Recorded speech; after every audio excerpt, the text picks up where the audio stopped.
Thank you, everybody, for coming out on what is an important milestone in the 1836 plan. I want to first thank Lieutenant Governor Dan Patrick, your fearless leader in the halls of the Senate that helped to champion $50 million for what we are about to witness today. But for your passion for Texas history, we wouldn't be here convening on a special day and a special moment. Mayor Nurnberg, I won't forget your partnership from day one.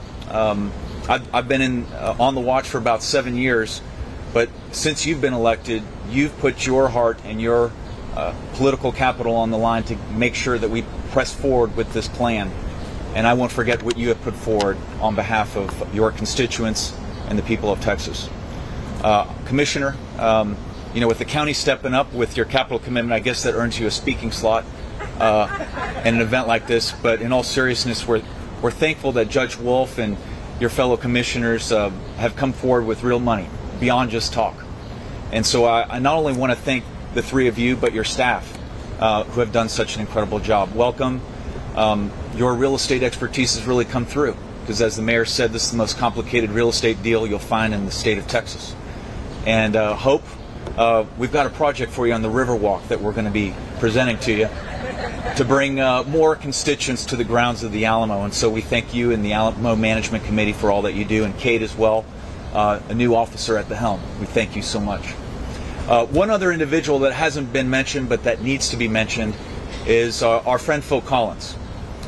Phil Collins, those of you who may not know, is a famous British pop icon who really, if you think about it, kickstarted this whole project because he dedicated what is known to be the largest collection, the private collection of Alamo-related artifacts. And he dedicated it to you, the people of Texas, based on one condition, that within 8 years we build a facility that showcases this for the people of Texas, for the children of Texas, for military veterans, for those that wear the uniform. And so the clock was ticking 7 years ago, and I think we just got it in the nick of time. But Phil Collins couldn't join us today, but he will join us a year from now when we complete this facility. My role today is to talk a little bit more about the building itself, because it'll be nothing short of remarkable. We have Phil Collins exhibit about 400 direct artifacts from the battle itself, which brings the millions of visitors and tourists to the grounds of the Alamo every day. But people don't know that about 2,000 artifacts and documents are maintained by the state of Texas, the General Land Office, the Texas Historic Commission, that also haven't seen the light of day for many years. And this 10,000 square foot facility will allow us to exhibit that to all Texans in all walks of life. In total, we'll have about 24,000 square feet, which will also allow us to store and conserve many of these documents, and will allow for scholarship to bring thinkers, historians, and leaders from around the world to talk about what exactly happened here, which I would argue is the most important military event in the state of Texas history. And so we will envision a time when millions of tourists come to visit the two remaining historic features from the compound in 1836. They will have a chance, of course, to spend lots of money at the gift shop, but they will also be able to come back to the Alamo collection and exhibition building to learn more about what happened during the siege itself. In a few moments, we will break out a shovel on the grounds of the Alamo, but more importantly, this is just one milestone for the continuation of the 1836 plan. In a few years, we will unveil a museum and visitor center space, Texas-sized, to welcome people from all over the world to better enjoy their history. And so we thank you for coming out and for your participation today. And let us never forget to remember the Alamo. Thank you. Someone said to me who didn't understand Texas, well, why do you all celebrate the Alamo? You all lost. I said, when you lose a battle, especially when you're outnumbered, that's where you see real bravery. That's when you know you're really fighting for something important. Most of the men at the Alamo had little to nothing except their grasp on freedom and their grasp on liberty and hope for a new future. Commissioner Bush said that this, without doubt, is the greatest battle in the history of Texas, along with San Jacinto, of course, the victory. It's actually one of the greatest battles in the history of the country because it opened up the West. It changed America. This is who Texas is. This is who America is. The battle here was just like the Founding Fathers fought. For 6 years or so, George Washington didn't win many battles, if any. But eventually they were victorious. And those Alamo defenders saw what happened there. And it replayed itself here.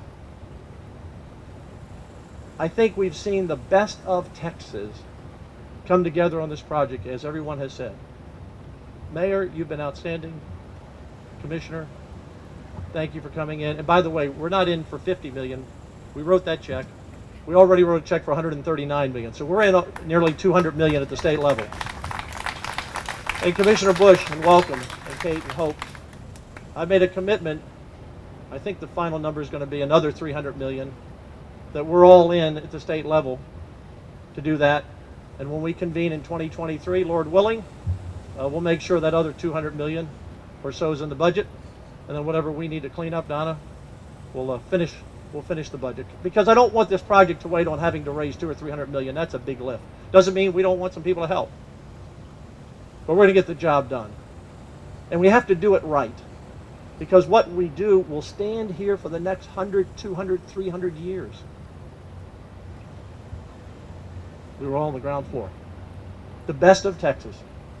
Politics pushed to the side. Didn't matter who was a Democrat, who was a Republican, who was a conservative, who was a liberal, who was a moderate. They weren't discussing politics inside these walls back in 1836. They were just standing side by side fighting for this soon-to-be state in this country, expanding west. And we stand here today in unison. Not as brave as they were, but as committed to liberty and freedom for Texas, for America, and as we see in the news headlines today, for all the world. So that's why this story is important. That's why it's important to Phil Collins. That's why it's important to me and everyone involved in the project and all of you who are here. So I'm just delighted and honored to be a part of it. This is a big deal for me. It's a great honor. We've added the new census out, we've added about 11 million people in the last 20 years to Texas. Because I like to say, no one's moved here. They arrive here and Texas moves into them. And that's what happens. When you go around the world and you travel, people say, where are you from? You don't say America, you say Texas. No one says Rhode Island or Wyoming. No one knows where those places are. So thank you for letting me be a part of this today. I'm greatly honored. God bless you. God bless the great state of Texas.